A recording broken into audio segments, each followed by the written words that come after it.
Hello, everyone. Welcome to our webinar.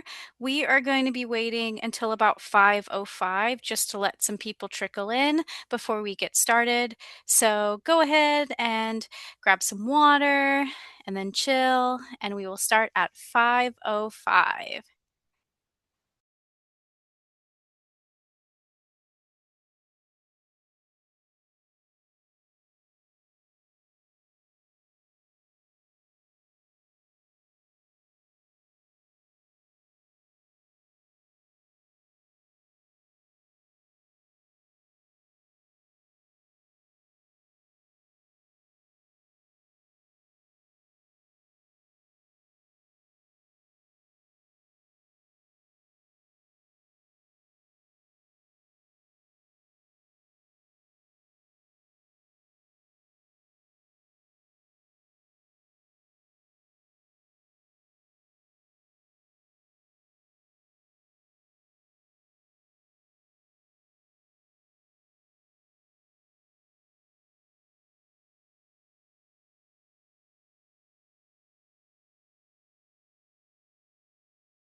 All right, let's go ahead and get started.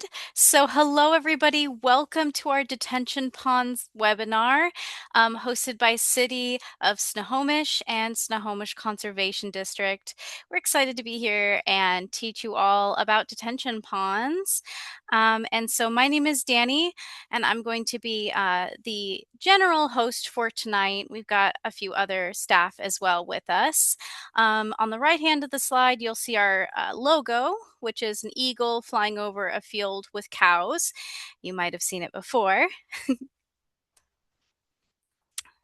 So some of you may know what a conservation district is, and some of you may not. So let's go ahead and just quickly establish what that is. So what's a conservation district? So we provide free technical assistance and financial assistance to landowners in Snohomish County and Camano Island. We work with both rural and urban residents to improve habitat, soil health, productivity, resiliency, and water quality through best management practices. We deal with pasture, weed, mud, and manure management, soil health, low impact development, meaning like rain gardens, cisterns, bioswales. We work with habitat restoration, riparian and working buffers, and forestry planning. We work with agricultural resilience and urban agriculture. And we also are out in the field doing youth and adult education. So, yes, we do it all. So on the left-hand side, you'll see a fuzzy, cute cow, and you'll probably hear us explaining the pictures tonight of our slides because there is a new regulation that allows us to, for accessibility purposes, to describe what is on the screen before we start explaining the slides. So just so you all know. But this is our upcoming events coming up real soon. So we will be at the Snohomish Farmers Market with the City of Snohomish starting in May. It's a little ways, but it'll come here before you know it. And that's from May to October. And this week, this Saturday, actually, we have a wildfire resilience class called Don't Feed the Flames, a Landowner's Guide to Wildfire Resiliency that is happening in Darrington. And if you would like to go, you definitely should because it's going to be a great time. So for this webinar, if you have any questions you would like to ask, if you look at the bottom of the screen, you'll see a Q&A logo with two little speech bubbles. Feel free to click that and type in your question, and we will have two parts of this webinar where we'll be answering questions. Or if you just want to chat with your fellow webinar participants, feel free to click the chat button and chat in there. And lastly, if you would like closed captions, there's also an option for that as well on the right-hand side. So I would be happy to introduce you all to Karena, who is with the City of Snohomish. She's here with us today. Hello all, my name is Karena Iliakis and I am your NPDES coordinator for the city. That title essentially means I try my best to help keep city storm and surface water as clean as possible before it reaches the Snohomish River. I wanted to give y'all, just before we jump into the webinar, if you do want to reach out to me before or after this webinar, I'm trying to get together one-on-one or one-on however many, depending on how large your neighborhood is, pond inspections. So we'll go through the steps of those, the maintenance required. I'll help you guys with the inspection side of things as well. You can contact me at the email or phone number listed on the screen there, and I can help walk you through the inspection process one-on-one, go through the dirty of it all. And along with that, after this webinar and a little bit down the line, in about a month or so, I'm hoping to have a pond maintenance manual prepared for you guys as well. That'll have a lot of very similar information and a very tangible booklet for everyone who has a pond available within the city limits. And just um, a little note real quick. I did do some door knocking in the Kendall Edition neighborhood. Some of you who are here might have seen me. Because that is a larger HOA, reach out to me with as many emails and as many questions as you guys have to schedule as many inspections as you guys want, or we can schedule a big group inspection with everyone. So that is all for me from right now, but we'll jump back into it a little bit later. Thank you. And now we're going to pass it off to Max, who is going to be our main presenter for tonight. Hey everyone, my name is Max Bliss. I'm an engineer in training with the Snohomish Conservation District. I should mention off to the right, photo of me out backpacking somewhere. My contact information is here on screen, mbliss@snohomishcd.org, and my phone number's there. As Danny mentioned earlier, please feel free to type any questions into the chat or into the Q&A section as they come up, and we'll take a brief break about halfway through and then a Q&A at the end to go over those questions. Yes, please feel free to reach out to me as well after the webinar with any more questions you have. Yeah, let's jump into it. So tonight we're going to be talking about detention ponds, but we got to start a little bit before the water gets to the pond, and that's kind of with stormwater more generally. So a couple quick facts about the city of Snohomish. The city receives about 44 inches of rain every year. And once every year, at least, there's a big storm that comes in where 1.5 inches of rain fall over the course of a day. So, living here, we know that we get a lot of rain, and it rains actually more than half the days from October until April. So, the city of Snohomish, the Puget Sound region west of the Cascades, receives a lot of rain. And we all know this, but, where does all that rain go? So, before we've kind of developed the landscape, obviously forest is pretty much what predominantly existed. We can see a photo here of a bunch of kind of mossy trees. I think this is from Olympic National Park. So, stormwater falls into the forest and it kind of gets soaked up by the ground. Soils are uncompacted and soft. It's kind of like a big sponge, right? Vegetation, trees are going to readily use all that stormwater as they do in the Olympics, and those trees are going to get massive. And ecosystems flourish in these conditions. And kind of to touch on this a little more, we've got on the left a bunch of mossy trees with a bunch of the ferns around, and on the right hand side of the screen we have this diagram, kind of just briefly showing kind of the average percentage of runoff that is going to occur from rainfall events kind of in this region. So about 10% of that rainfall is going to become stormwater runoff in a forest. But what happens when we develop that land, when we add parking lots, when we build neighborhoods, when we build shopping centers, when we install industry, that land becomes a lot more impervious, right? So on the left-hand side of the screen, we can see a photo of a parking lot. And the right-hand side of the screen, we have kind of this diagram. So this blue solid line is showing, the amount of runoff that's going to come off of the land from a rainfall event when it's just forest, right? So we can see that it's a lower amount of runoff and it's happening over a longer period of time. Whereas the orange dashed line is basically showing that in an impervious area, that runoff is, there's a larger volume of runoff and it's coming off the land much quicker, right? So that's kind of what leads to like something like a flood event, right? Because water can't infiltrate into the ground and it's going to find its way downstream one way or another.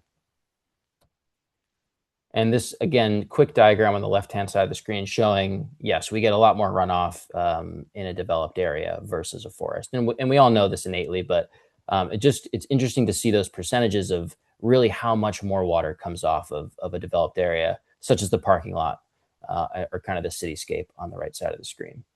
And we all know kind of what these impacts, what the downstream impacts of this might be, right? So left side of the screen, we have a bunch of cars driving through flooding, right? So if the stormwater can't find anywhere to go, if it can't infiltrate into the soils, if it's not being soaked up by that pervious sponge-like forest, it's going to find its way somewhere. It's going to lead to flooding. And, something to mention is that, like we experienced with this atmospheric river during December, and I think we've had a couple this winter season, is that these rainfall events are becoming larger and they're happening a little bit more frequently, right? It certainly feels that way. And so kind of these flooding events seem to becoming more frequent and more common. Another thing that we see on the right side of the screen is soil erosion, right? So soils that aren't, maybe in a developed area, aren't held in place by vegetation. That sediment's going to start to just wash off those slopes. So it's going to damage wherever that development is happening. But also that sediment and that soil is going to end up somewhere. It's going to end up in a river. It's going to be deposited into the ocean. And it's a lot more soil and sediment than otherwise might be, carried downstream if it was held in place by vegetation. A couple more impacts of kind of this, transition from forested to pavement development pattern is pollution, right? So gasoline is going to live on, on impervious surfaces, and other types of pollutants, of course, that are coming from our industry, from our commercial areas. And so the left side of the screen is just showing gasoline, kind of oily water running into a catch basin grate. And the right side of the screen is just showing a well located in a field.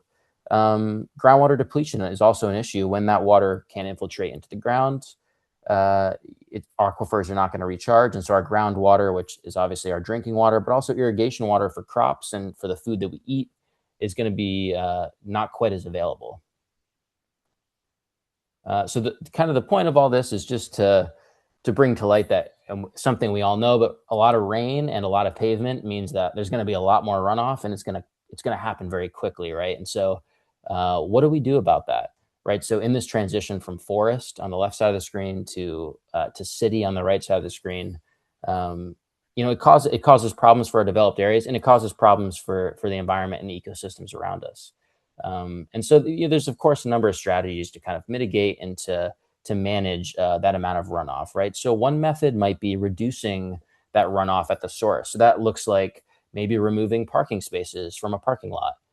Maybe that's building a public park or a public green space, or maybe that's just planting a tree in your front yard, right? So just adding more of that foresty natural environment back to our cities. And the method that we're really going to be talking about tonight is how do we manage that stormwater downstream, right? So we're building infrastructure, and that might look like the topic of tonight's webinar, detention ponds. So what is that infrastructure meant to do? It's going to slow down those peak flows. It's going to try and infiltrate some of that stormwater back into the ground. It's going to try and filter out pollutants and hopefully replenish a little bit of that groundwater, as we touched on a little bit earlier. So the first kind of piece of infrastructure that stormwater is going to reach in a cityscape, right, is going to be a catch basin. So we all see them located along the sides of roads. And, pretty simple. Water's going to run in through the grate in the top, as we can see in the photo on the right-hand side. And on the left, that water is going to kind of collect. Sediment is hopefully going to settle to the bottom, as we can see in the diagram. And water is going to outflow to a downstream feature. Hopefully, the water is going to outflow a little bit cleaner than it entered the grate. Another piece of infrastructure we might see is green stormwater infrastructure, also called GSI for short. So green stormwater infrastructure, as we see on the left-hand photo, there's kind of what we might call like a bioswale, or there's kind of a lot of vegetation growing in the piece of infrastructure. And the right-hand side of the screen has kind of a series of low concrete weirs that are kind of managing the flow of this water, trying to slow it down. So green stormwater infrastructure is really about promoting infiltration and pollutant removal, but they're often a little bit smaller scale and closer to the source of where that stormwater is coming off. You're going to see them a lot more often in maybe newer developments. They're a little bit less common in older developments, just kind of how regulation and technology and infrastructure needs have changed over time. So the topic of tonight's presentation, finally getting around to it, is detention ponds, right? So detention ponds are probably the most common piece of stormwater infrastructure you're going to see out there. They serve a variety of purposes. We can see in this photo, it's just a kind of standard detention pond. You'll see the same photo a couple of different times throughout the presentation, but we can see it's got a lot of vegetation growing in it. It's got an inlet down the bottom. It has a fence on the side, no fence on the other side. So there's kind of a variety of elements. We're going to talk about all those different elements. What do they do? What are they there for? How do we make sure that they function well as we move ahead into the future? Stormwater ponds, detention ponds, I'll use those two terms interchangeably. In any case, they're really, as I said before, about slowing down that flow, about trying to settle out some of those sediments, about trying to reduce the amount of pollutants that are going downstream, and allowing for a little bit of infiltration to get into the water table and hopefully into some of our deep underground aquifers. And ultimately, I should mention that they're kind of trying to, in some ways, mimic the effect of what a pervious forest might do to the landscape. So there's two different kind of main types of stormwater ponds you might see. So you're going to see detention ponds and retention ponds. So the difference between the two is that detention ponds generally remain dry throughout the course of the year. and they fill up during a storm event and then usually kind of discharge all that water over the course of 48 or 72 hours. Whereas a retention pond, as we can see in the photo here, maintains a permanent pool of water throughout the year, right? So we can see in this photo that there's kind of water always in the pond. It looks a little bit more like a natural pond you might imagine up in the mountains. And it has a bunch of kind of vegetation that's going to be growing a little bit larger just by the nature of there being water kind of always in that pond to feed it. So let's talk about some elements that we're going to see in a stormwater pond. So one quick note down the bottom of this slide is that not every pond has every element, right? So every pond is a little bit different. It's been designed differently to kind of fit the needs of that specific area. We can see the same photo I used earlier where it's just kind of a run-of-the-mill detention pond, so to speak. A lot of vegetation growing.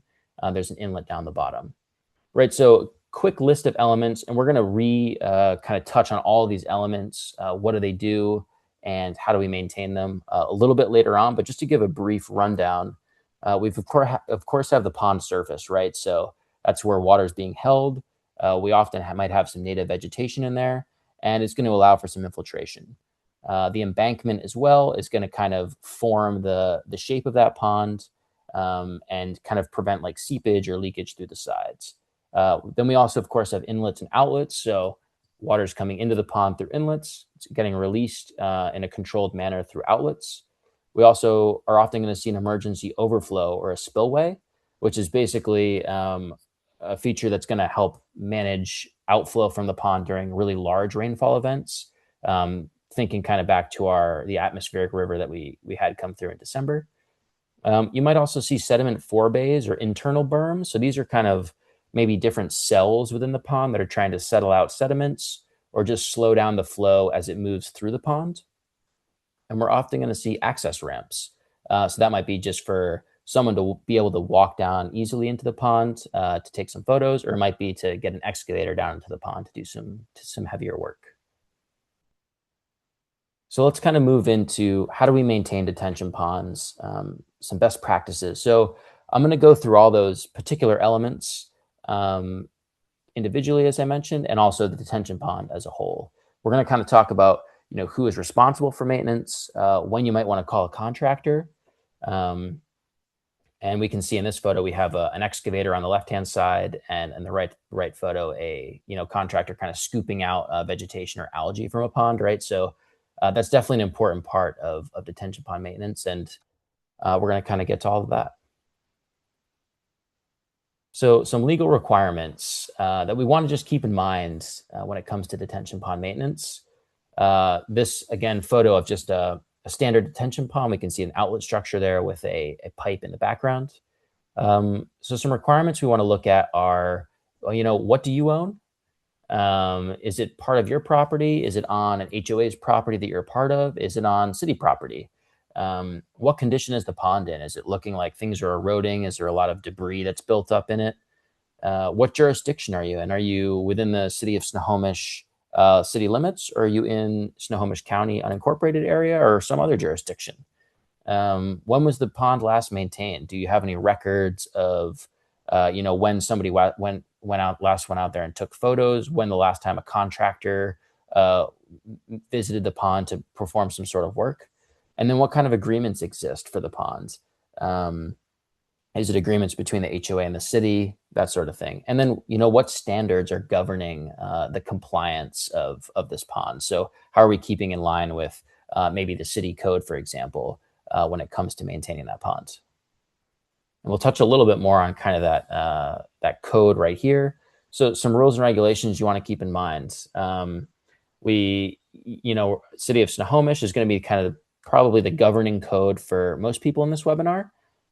Chapter 15.16 is going to be sort of the stormwater detention pond maintenance code that you're going to want to refer to.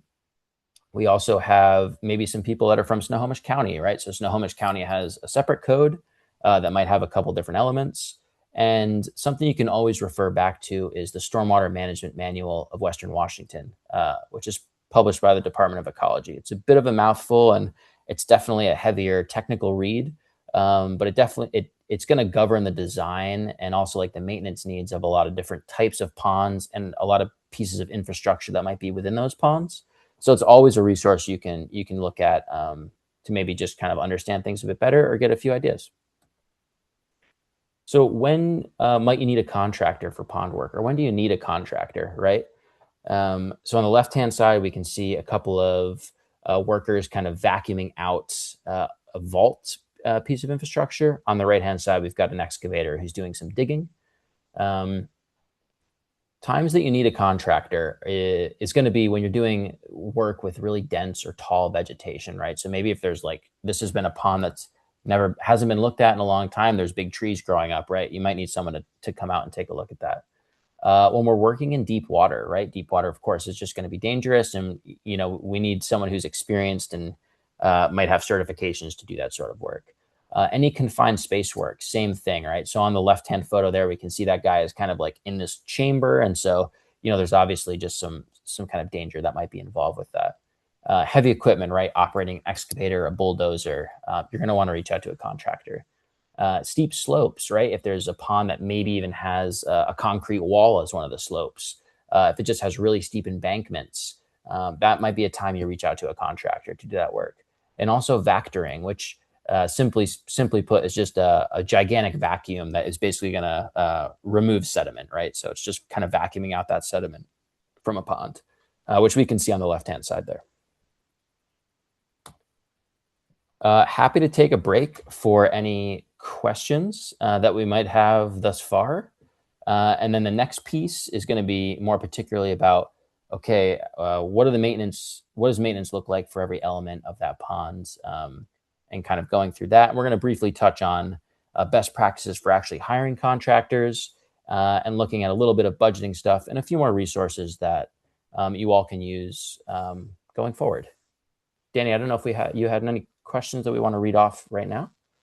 It looks like we do have one question, and that Great. question is, if Kendall Edition is listed as having an HOA, but there is not an active HOA, how do we proceed? And I can take on that real quick. So this is the one neighborhood where currently your stormwater pond, the one to the southwest of your neighborhood, there was an HOA, it dissolved in 2018. Who maintains it? So because there's no HOA, the rights and responsibilities to that pond are essentially dispersed equally throughout all residents of the neighborhood. So if you're here because you received a letter on your door or because they gave it to you personally, you're one of those lucky individuals. So the maintenance that will be talked about in this webinar today, you can either come together as a community through a weekend work party. I checked out your pond last week, and it mostly looks like the trees, the pretty young aspen or birch looking trees, just really need to be cleared out right now, but I can do a more in-depth inspection with y'all later. But it could just be if some of you guys have some hand tools, some really good arm power, just pulling up those as a essentially neighborhood work group. For larger issues, it could be something like collecting funds as a neighborhood. Of course, the neighborhood is quite large, so a little bit goes a long way for everyone. And that could just be pooling those funds and hiring someone individually, as was just mentioned. Um, it is a little trickier without an HOA. I'm not gonna try to dance around that. It does get a little bit more complicated in this situation, but it is very, very manageable. And I have full faith in you guys, and I will help you as much as I can with my stormwater team. We'll help you as much as we can to really help you guys get to the exact problem so there's no dancing around it all. But just that kind of community effort is what happens in this kind of situation. So I will share my email and phone number again at the end so you can also get that sorted. Thank you, Karena. I don't currently see any other questions coming in. Okay. I'm happy to keep going in that case, and feel free to, yeah, drop any more questions that you have into the chat as we go, and we'll answer them at the end. Okay, so gonna kind of dive into all these different elements, what kind of maintenance needs to be done for each, kind of how to keep them functioning well. And then, maybe again, when to look at hiring a contractor, or when, as Karena just mentioned, just getting out there in a neighborhood work party with some hand tools will absolutely do the trick. So let's talk about the pond surface. So the pond surface, we can see here, photo of kind of a wet pond with some wildlife swimming around. We've got a lot of vegetation, some trees growing. So the pond surface is just holding that stormwater. It's allowing it to infiltrate a little bit and provide some water quality improvements. It's often going to be surfaced with maybe turf grass. There might be vegetation. It's often native vegetation, some trees and shrubs. And sometimes it might be referred to as a vegetated wet pond. So that's more of a retention pond that holds water year round. And it has a lot more vegetation. It kind of is mimicking more of like a natural habitat. Yeah. And talking about the maintenance of the pond surface, right? So one thing we always want to look at is removing invasive vegetation that's cropped up. So the three kind of species that are most often going to be sort of thriving in this habitat, and that we definitely want to remove, are going to be fennel, blackberry, and Scotch broom. And hand in hand with that is trimming and mowing, right? So if the pond does, a call to be mowed or to have kind of shorter grass, then we want to make sure that's happening, and just trimming back that vegetation, especially those invasive species, and then disposing of that green waste in an appropriate manner. One thing to note is keep an eye out for wildlife, right? So mostly we're looking at amphibians, reptiles, and birds that might be living in the pond or around the pond. So amphibian and reptile breeding season runs from about February to June, and then bird nesting season somewhere between April and August, right? So those are just times to just keep an extra eye out for little critters that might be hanging around the pond. And another thing to look at is removing sediment, right? So if the pond has started to fill up with dirt, with sediment from upstream, obviously it's not going to be able to store as much water. And so in that case, we want to get rid of that sediment. And we also want to maybe skim algae from the surface of the pond. Removing sediment is a time when you might or definitely want to reach out to a contractor, right? You might be able to get the job done with some shovels, but depending on how much sediment there is, you might want to use a vacuum truck or something where they can really remove a lot of sediment very quickly. Yeah. All right, so we'll move ahead to looking at kind of the embankment around the pond, and then access road or paths, or just generally access to the pond. So the embankment is just holding water in the pond.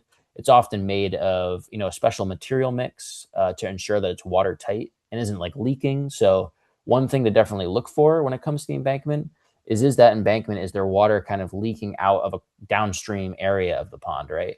Sometimes embankments are going to be a concrete wall if the pond is built in kind of an area with steeper slopes. Is that concrete wall bowing out at all? Can you clearly see water staining on the outside of the wall? Does that wall look like its foundation is in disrepair? All right, so those are a couple things to look at when it comes to that embankment that's holding the water in. If an embankment or a wall fails, obviously you might release a lot of water downstream, which may not have good effects. When it comes to like an earthen embankment, yeah, you want to look at, is it eroding, right? Is soil running off of it, or is it slumping? Is it kind of falling in on itself? And we definitely want there to be vegetation, even if it's just grass, on those slopes of that earthen embankment to kind of lock that soil into place and keep it in place. So when it is raining, it's not just soil running off and eventually kind of lowering the height of that embankment and decreasing its effectiveness. When it comes to access into the pond, you're often, as I mentioned before, going to see some sort of access road.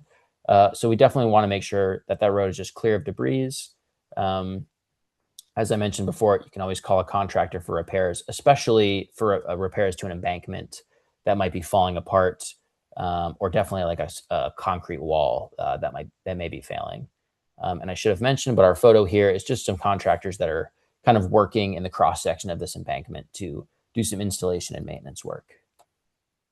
So let's move ahead to inlet pipes and their splash pads, right? So on the left-hand side, we can see an inlet pipe that looks like it's kind of failed, right? So we can see that below the pipe, there's quite a big drop, and then the rocks have kind of been scattered. The geotextile black fabric has been kind of ripped and looks to be kind of awry. And then on the right-hand side, we can see an inlet pipe that looks to be in pretty good condition with this very nice kind of rock strip in front of it to disperse that flow. So inlet pipes, pretty simple. They're just letting water into the pond from maybe a catch basin upstream, or maybe just a pipe from a parking lot or something like that. Um, and those splash pads that are made of rock riprap are just dissipating the energy, right? So that water isn't flying too fast into the pond. It's kind of slowing it down, dispersing it out, and just trying to minimize erosion. So the maintenance tasks here are pretty simple. We're just looking for, is a lot of sediment being deposited in those rocks? Is there erosion that's occurring, as we can see in the left-hand photo? Is there trash kind of that's been coming out of the pipe from wherever upstream? Or debris? Is there vegetation that's maybe blocking the pipe, right? So something to keep in mind is just to make sure that that pipe can flow freely. We don't want it to be blocked or otherwise kind of impeded. And then just replacing scattered rocks, right? So keeping that splash pad in condition where it can really disperse that flow, slow that flow down, and make sure that that flow is not going to just totally erode whatever's downstream of it. So from the inlet pipe, we can just move to the outlet pipe. And it might be an outlet pipe or it might be an outlet structure. We can see on the top right, a big outlet structure with a grate on the top and then a hole on the side. And in the bottom photo, we can see an outlet pipe that has this kind of metal grate on it with a bunch of trash and debris that's scattered in front of it. So outlet pipes and structures are just controlling outflow from the pond, right? And they're specifically designed maybe to release flow at a certain rate. And it's all kind of about decreasing that peak flow that's going through the system, right? So the pond is filling up with water, and then we just want to slowly release that water out over time to kind of like, as I said before, mimic those natural conditions that might be happening in like a forest habitat or something like that. Maintenance tasks for outlet pipes and structures. Again, we want to just make sure that water is flowing freely. So removing sediment buildup, removing any trash, debris, or vegetation that's kind of growing in front of those areas. And then we want to look at damage, right? So is like the concrete cracking on the structure? Is the metal grate been ripped off or something like that? We also want to look at erosion, right? Is erosion happening around our pipes, around our structures? We want to just make sure those inlets and outlets are clear within the structure itself. But we definitely don't want to enter the structure, right? I talked earlier about confined spaces and working with a contractor in those situations because it can definitely be dangerous to get inside of these structures. So that's definitely a time you want to contact a contractor if you need to get into a structure like that. Let's look at perimeter fencing that you might often find around a pond. So we can see this photo here. We've got a dry detention pond. We've got this black chain link fence around it. And on the right-hand side, we can see that there's a parking lot, right? So this pond is definitely located near a place where people are kind of moving about pretty frequently. And that's often a place that you're going to see a fence. Not all ponds require a fence. It might depend on your local requirements, local regulations, but you're usually going to see fences for ponds that have steeper slopes, for ponds that are deeper, or for ponds that have a permanent pool of water that's there year round, a retention pond, as we mentioned earlier. And really the fences are there just to keep people safe, right? So especially ponds that might be located in a neighborhood or like near a school, or maybe even in the vicinity of a playground, areas where kids are hanging out, we definitely are going to more often see fences just to kind of keep kids away from the pond. When it comes to fences, it's just about keeping them in good condition and repairing any damage that happens to them. Pretty simple for these. One note is that if fences are leaning towards the pond and it looks like they might collapse, you can always just kind of, cut the fence on either side of that leaning section and move it back away from the pond in that area, and then kind of stabilize those posts and, kind of reconnect the fence. And that's often going to kind of solve that problem. Yeah, let's move on to our emergency spillways and overflows. So on the bottom left, we've got a photo of a rock spillway. It looks like the pond is kind of mid-construction. So you can see on the left and right-hand sides of the rock area, the vegetation has yet to come up. So they're kind of still building this. On the bottom right, we can see an area where a spillway might have failed, or where a pond has failed because there wasn't a spillway, where water is kind of finding its own way downstream and causing a lot of erosion. So spillways, I mentioned earlier, are just about controlling outflow from the pond during really big rainfall events. such as the one last December. And they're really there to protect against erosion and against flooding. Um, we all know water is going to find its way downstream, downhill, one way or another. And so having a really big spillway like this is just one way to manage that flow of water instead of letting water find its own way, because it of course will, and that's where it's going to cause damage. So emergency spillways, in terms of maintenance, similar to some other elements that we've looked at, we just want to remove debris, trees, branches, trash, sediment that might be building up and kind of blocking that flow. And we don't want vegetation to be really growing up through the bottom of the spillway, through this rock, or the spillways might also be concrete. So we want to maybe look at, is that concrete damaged? Is it in good condition? And that sort of thing. Let's peek at some different types of failed systems, right? So what causes a system to fail? What are some signs of a system that might be failing? So flooding, right? Is downstream flooding occurring? Is the pond not performing as it should? Is always going to be a sign. Another element we might look at is slope failure. So we can see in the bottom right photo that maybe some slope failure occurred here, where this pipe kind of looks like it fell through. The slope is quite eroded. The embankment has kind of disappeared in this one section. So some slope failure might have occurred there. We might look at pollution, right? So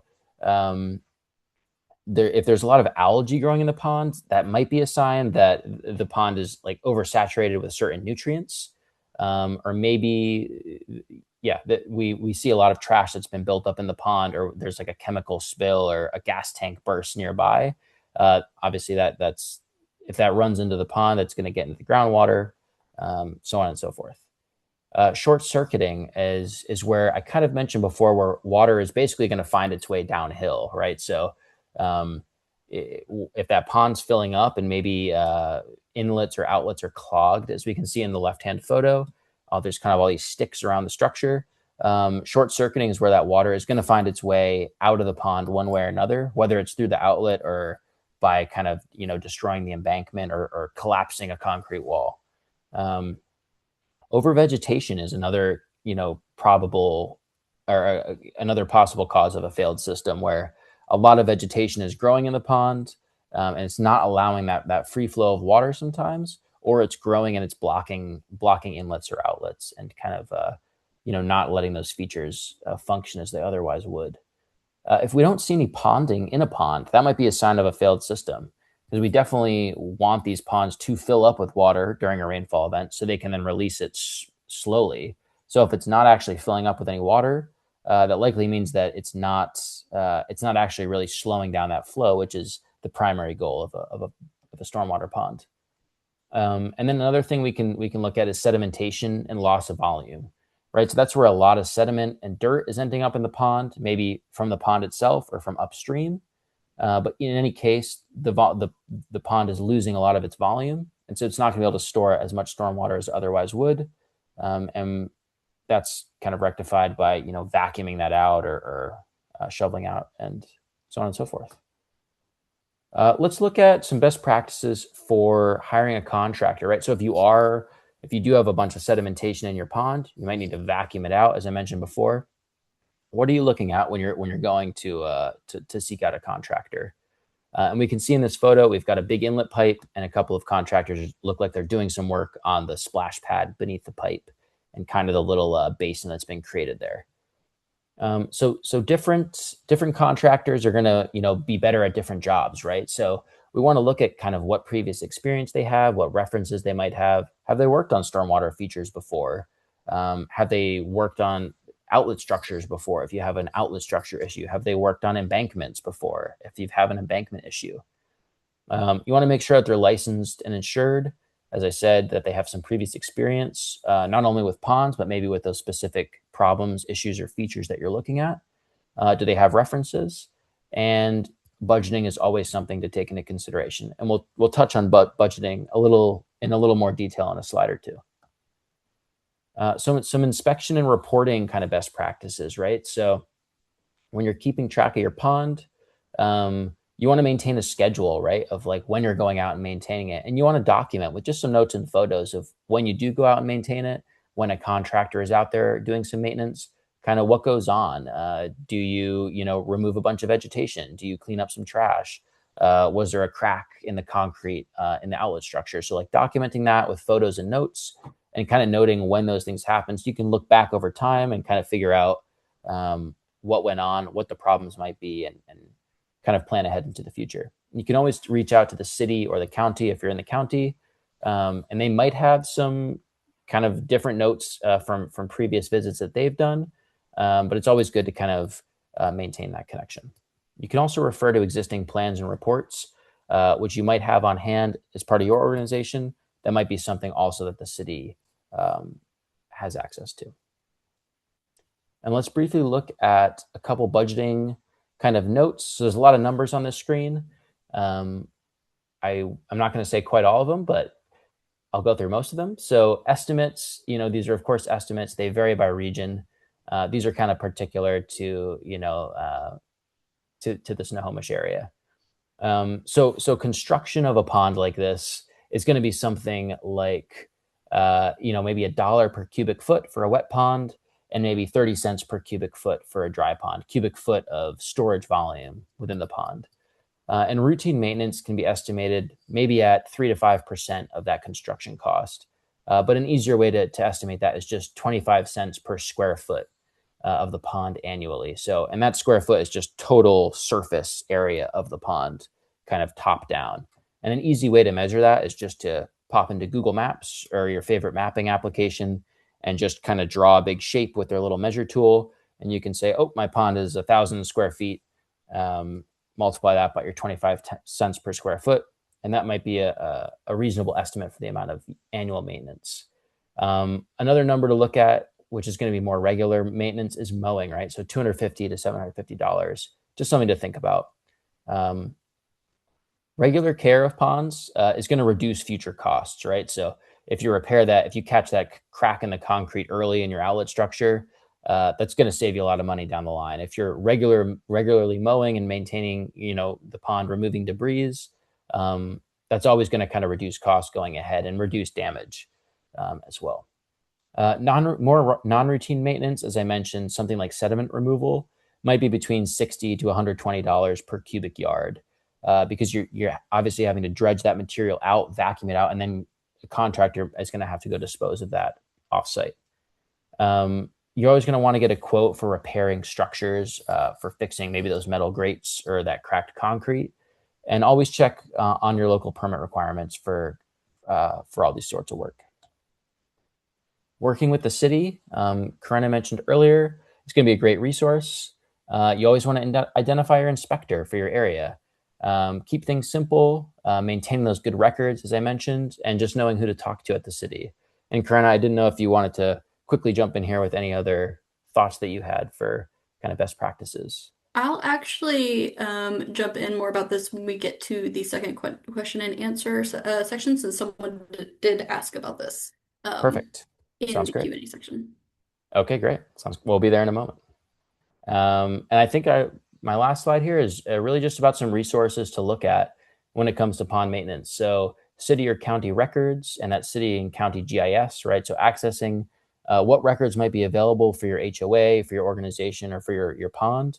And then just looking at GIS. So you might be able to look at property lines, see who owns what. You might be looking at, square footage of the pond, as I was talking about. Referring back to drainage reports and plans, looking at maintenance agreements, inspector files. So a lot of different resources here that you can look at for kind of best practices of maintaining a pond. Another one that I mentioned earlier is the Ecology Stormwater Manual, pretty dense, but a lot of more kind of technical information. Also just looking at your online maps, right? So Google Maps or OpenStreetMaps or just your favorite mapping application. If you're doing some quick measurements, or maybe you're looking at aerial photos from the past, kind of see how conditions have changed over time. And please feel free to always reach out to the Snohomish Conservation District. As Danny mentioned, we provide free technical advice to landowners and managers when it comes to detention pond maintenance, along with many other things. That's going to do it for me. And yeah, we're kind of to our second round of questions, and I'll hand it off to Danny to kind of moderate that. Thank you for listening, everybody. All right, thank you, Max. It looks like Lori and Kevin have submitted quite a few great questions. So, and I think they're primarily going to be answered by Karena. So, Karena, do you just want to go through them all? Do you want me to read them off, or would you like to? I can read them off and then answer as I go through the questions. Okay. Okay, so um, these are all questions. So this first set is related to mostly the Kendall neighborhood. So the map that if you're here from the Kendall edition, you have a letter from me with a map on it, and that map has your whole neighborhood and the pond circled on it. The question is, the map that I gave to all y'all has 30 houses as part of this group. Is that accurate, or are there houses that are part of the group but not on the map? So every house in that image that is on Grant Place, Alger Place, or Kendall Court, that is accurate. Nothing else outside of those streets. So if you go towards Ludwig or 11th Street, to the east of y'all, or going up to 88th Drive Southeast, that actually enters county territory. So it'll just be the houses that are on that map. Do I have a list of qualified contractors that can be shared with us? I do. I'm working on making sure everything is squared away. The city does not recommend any of the contractors that will be on this list, but they are the ones that are allowed to work within city limits. It has contractors who can do factoring, specifically pond maintenance, everything that is related to the pond. They've all been vetted and put on that list. Can I help you guys develop a work order for your contract? I don't think most of us were aware of this pond prior to the notification, so assessing what might be needed for maintenance could be tricky to determine. So yes, when myself and maybe one of the other stormwater crews, we all come out to do your inspection, we will have a copy of a maintenance report essentially that we'll check off, make notes on. We will give you guys a copy of that as well as like a written up like here are the recommendations we have for your pond. That will be provided to whoever volunteers to be your point of contact, or I can mass send it out to everyone in the neighborhood. And that'll have every recommendation that we can think of that would best help your pond get back up to essentially code standard. And I will have as much detail as possible in that. I recognize this is a very thrown at you situation. There are a lot of private ponds in Snohomish that are in the same situation as y'all's. Not necessarily HOA has dissolved the situation, but the pond needs some work kind of situation. So I entirely will be helping you guys as much as I humanly can to make sure you know the ins and outs of the situation, who to contact, what might be the follow-up needed. So who owns the property that the pond is on? So that pond is actually a shared interest parcel. And what that means is that when your neighborhood was built, I think throughout the early to mid 2000s is when this neighborhood was built up. This and one parcel to the northeast is called a shared interest parcel. And that is essentially everyone, well, the HOA essentially was the one managing that before. Owned by the HOA, managed by the HOA. Now that there is no HOA, the shared part of shared parcel is it is shared amongst everyone in the community. It is not the city's property. It is not an ownerless property. It just means that everyone who was within that HOA before essentially all owns it equal. Um, the phrasing is something similar to equal and shared value, or equal and shared investment, or something similar to that. And so yes, equal co-owners, the city does not own it. There's only one city or one pond in the city that the city owns itself and is on the other side of town. Is there a time limit on when we take care of this work? Um, and what happens if we don't take care of it? So the time limit, so I'm gonna be 100% honest with you guys.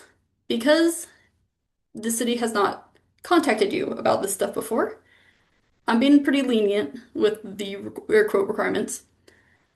So, for anything that costs less than $25,000, which is a lot and a very startling number, it is about 1 year is code standard. Anything above that is 2 years. if things become an incremental process, if you guys are able to get through this one part this one year, this one part the second year, and then you still have some left over, I will work with you guys with that. I'm not going to be throwing code enforcement or anything on you guys as long as you guys are showing that you guys are putting in that effort, doing what you can. I don't want to um, be penalizing you guys for an issue you didn't know you had until a week ago. So I don't want to scare you guys at all with any of this.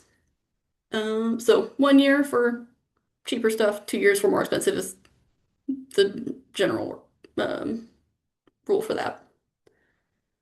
Um, Emily, if we have new construction happening uphill from an existing retention pond, is there anything else we should look for to know if it's handling increased flow okay? Max, do you have an answer for that one? I am not great on TESC and Let me read this one. Yep. engineering. Construction hopping uphill.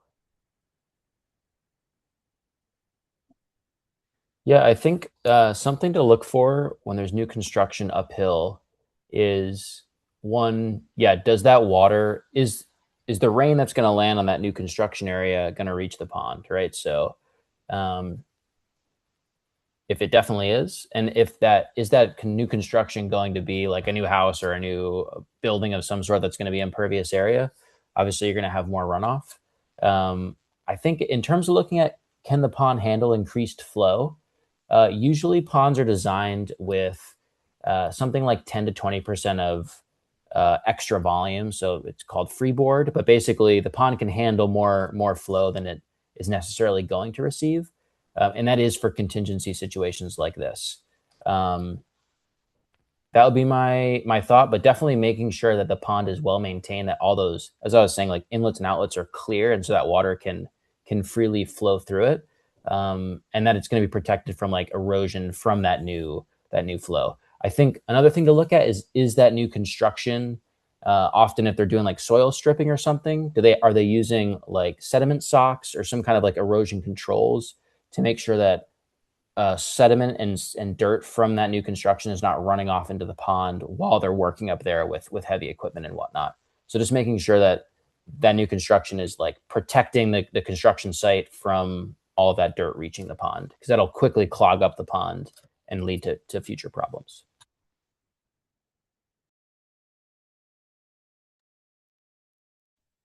Okie dokie, and I can take on the last question.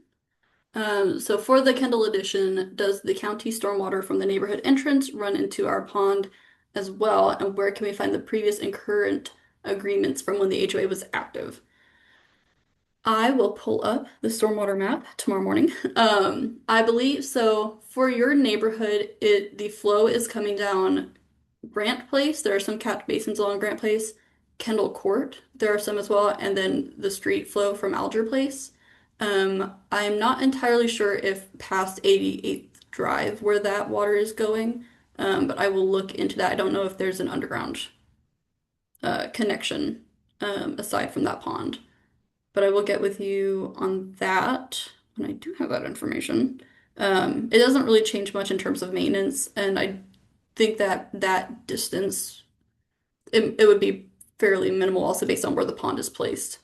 Um, and then the other part of that question, where can you look up that information? Is it all right, Danny, for me to link the assessor's website?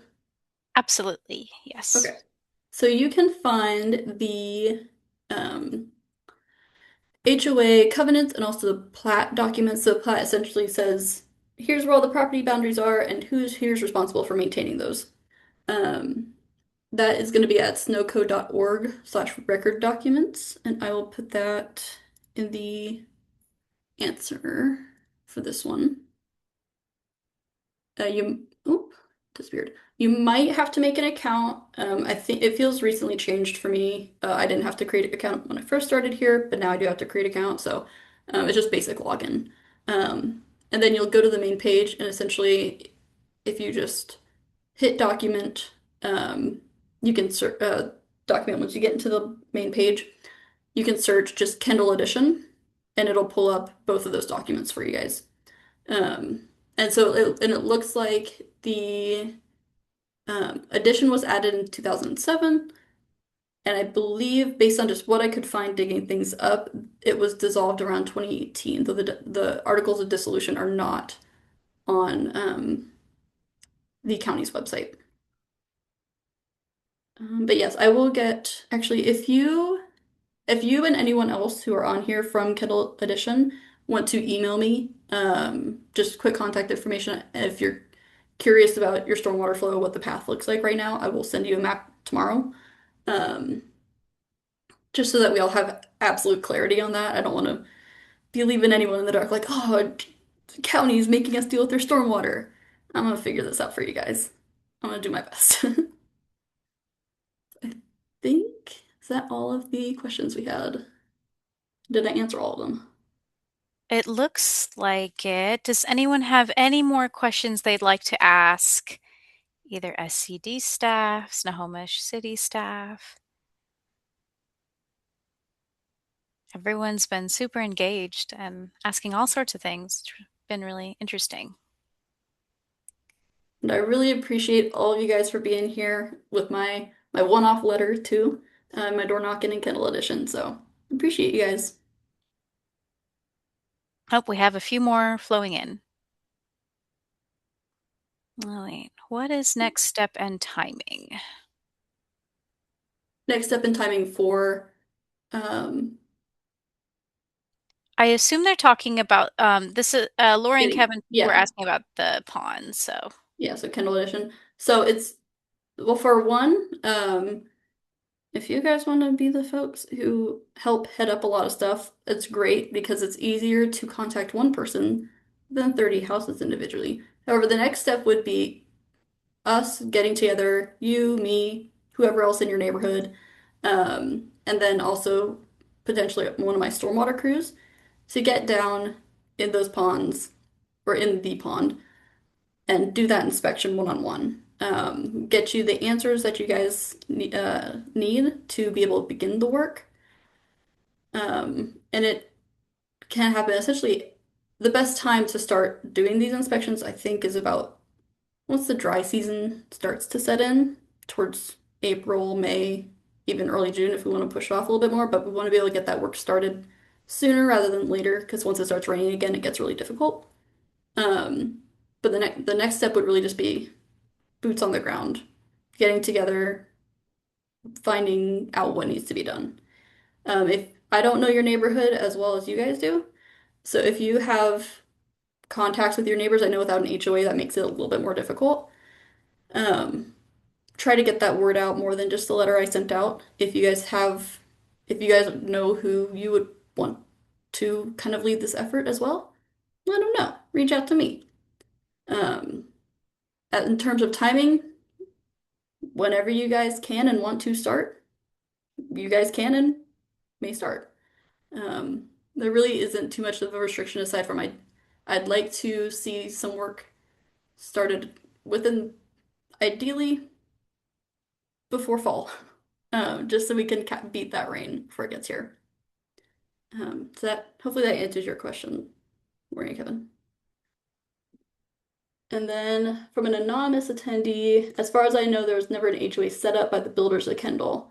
No owners have been aware. So during my door knocking adventure, there was an HOA set up. To the extent that it was active, I do not know. It was active from about 2007 to about 2018. Though it sounds like there was a major population shift in Kendall Edition around 2019, so just when COVID started up. And I think a lot of the known knowledge about the HOA, if there was any before, kind of disappeared with that. Um, so there is likely dissolvent paper somewhere. It is not in the county's website. I haven't been able to figure out who has it because they likely just moved away and we never had their contact information in the first place. So unfortunately, I don't have the best answer for that. But because I do have the setup documents that does say that the HOA was responsible for this pond beforehand, general rule is once the HOA is gone, it spreads out. The responsibility spreads out. And then let's see. Does the city regularly do visual inspection of detention ponds? We see city trucks driving through our neighborhood occasionally. Also, we see workers with a long metal pole. That's usually me, unless you're talking about the ones at the catch basins. But the long metal pole is usually me taking samples of stormwater. And I think they're put in the basins, but not sure. Just wondering if the city's checking on them. So inspections are done about every year, sometimes every 2 years. Um, because I'm putting in sort of a new program, or quotes around program, to help you guys as much as possible with as many resources as possible to get these ponds back up and running as they should be. I'm honestly willing to do inspections as frequently as every couple of months or even more if you guys want them. But the sort of standard is every year. But uh, for reference, I've been here for 1 year. So it doesn't sound like reports have been sent out after these inspections have been done. And I'm working on changing that really badly because you guys should really know what's going on in your neighborhood. So yes, the city does do a regular inspection of the detention ponds. As of this year, you guys are going to know about them. I will be sending out reports, updates, notices when they happen. And if you guys have like specific days and times that you want them to occur, let me know. Um, I might even try to work out like a polling system where I can send out an email. You guys select what day and time would work best for you, and then we'll meet at that day and time to do the inspection together, just so everything's as clear and straightforward as possible. Um, okay. Yeah, and the long metal pole usually is me taking samples. If it's in a catch basin, they're trying to see how deep the catch basin muck at the bottom essentially is. So they're after a certain amount of sediment at the bottom of the catch basin, they have to factor it out to make sure that the basin is still working as it's supposed to. Okay. Okay. Do the letters inspections go to all homeowners or to the HOA? If you're a neighborhood with an HOA, it goes to the HOA. Um, there are a couple of ponds that are owned by like businesses or churches. It'll go to those. For very specifically Kendall Edition, yours will go to everyone unless someone designates themselves to be the ruler of the pond at Kendall Edition. I'm not sure what neighborhood you're in asking this question. So, okay. I really, really appreciate you guys asking these questions so much. And if you have any more after the fact, um, my email, Iliakis, Iliakis, at snohomishwa.gov. And if you even want to just call City Hall, they will direct you to me. Oh, pulling that up there.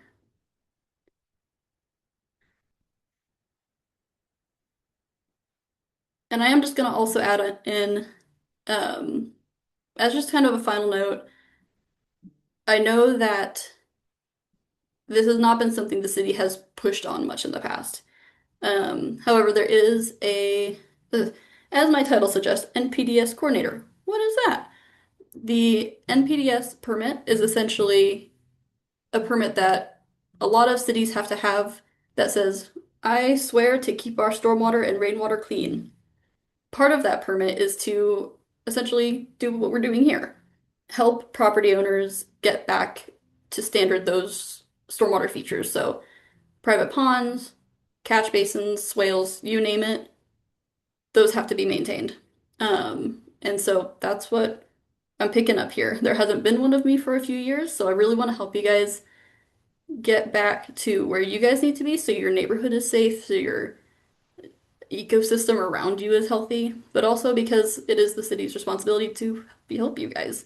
We don't maintain the ponds themselves, but we do the inspections to help you guys get them to where they need to be. So if you have any questions later in the future, even if you want to know about a catch basin in your neighborhood, just let me know. I'll do what I can. All right. Well, I don't see any other questions coming in, so I think you answered them all. And if you got more, just let me know. Yes. Well, thank you everyone for joining us tonight. Thank you, Max, for presenting. Thank you, Karina, for being here and answering all of those great questions. And I think, oh, yes, thank you, Lori and Kevin. Thank you very much. So I will be sending out a follow-up email after this with the link to the YouTube video as well as some additional resources as well. And always feel free to reach out to us and Karina if you have any questions or you want some assistance. Thank you, everyone, and have a great night. Bye all. Thanks, everyone.